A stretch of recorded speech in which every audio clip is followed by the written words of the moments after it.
Memahami Kekerasan Fisik pada Anak, disusun oleh Aprilia Puspa Utami dan Safira Silvana.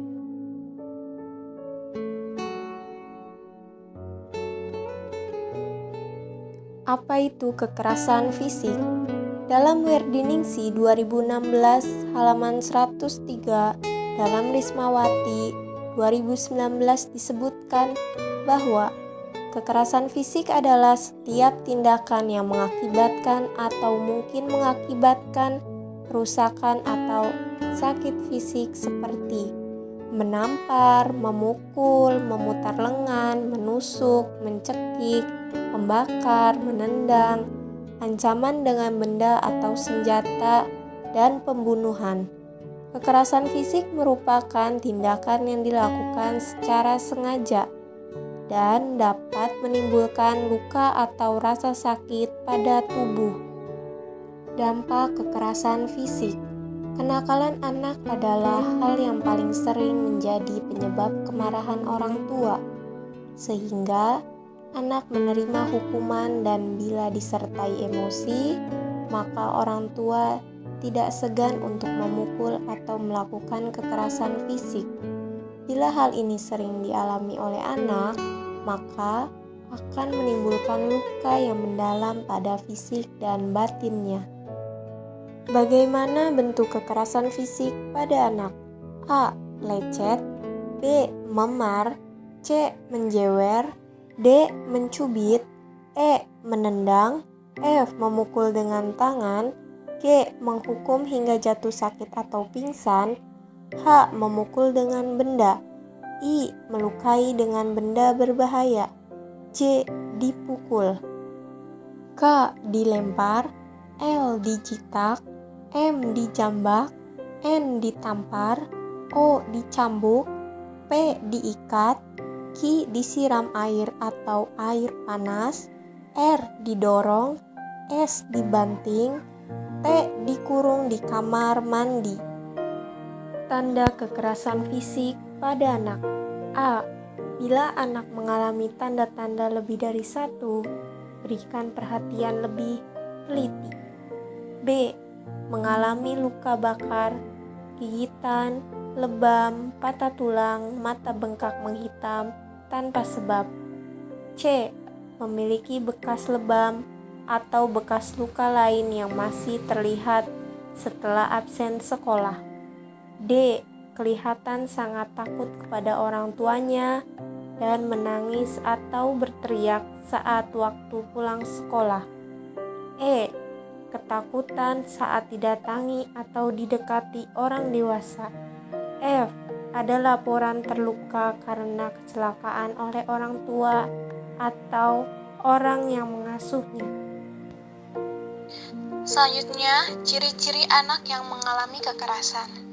Yang pertama, menunjukkan perubahan pada tingkah laku dan kemampuan belajar di sekolah. Lalu, tidak memperoleh bantuan untuk masalah fisik dan masalah kesehatan yang seharusnya menjadi perhatian orang tua. Kemudian, memiliki gangguan belajar atau sulit berkonsentrasi, yang bukan merupakan akibat dari masalah fisik atau psikologis tertentu. Selalu curiga dan siaga, seolah-olah bersiap-siap untuk terjadinya hal yang buruk. Kurangnya pengarahan orang dewasa, selalu mengeluh, pasif, dan menghindar, datang ke sekolah atau tempat aktivitas selalu lebih awal dan pulang terakhir, bahkan sering tak mau pulang ke rumah. Ciri umum orang tua yang melakukan kekerasan pada anak. Yang pertama, tak ada perhatian pada anak. Seolah-olah orang tua itu tidak peduli kepada anak tersebut, cuek.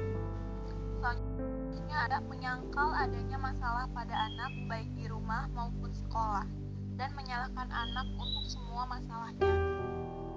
Meminta guru untuk memberikan hukuman berat dan menerapkan disiplin pada anak.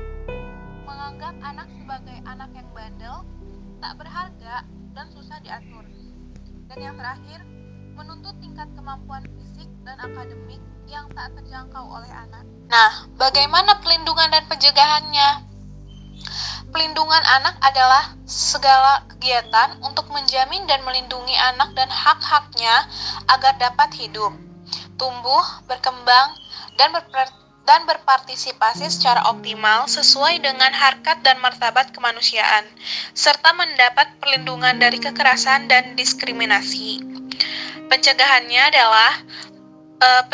adalah suatu tindakan untuk menghalangi, merintangi, dan menahan terjadinya sesuatu.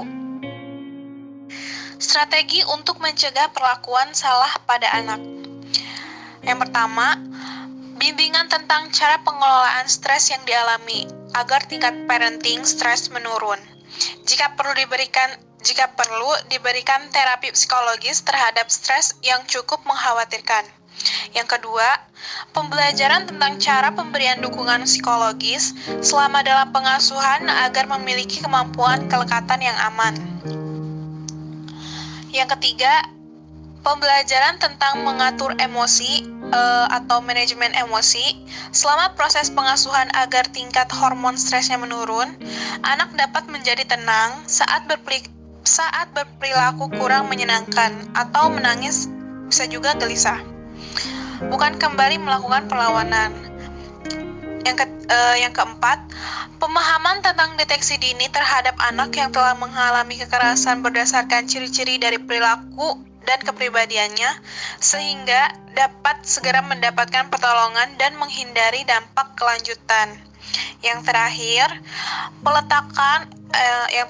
pelatihan untuk merubahan interpretasi anak atas pengalaman emosional yang kurang menyenangkan menjadi motivasi dan mendorong anak berperilaku sebaliknya.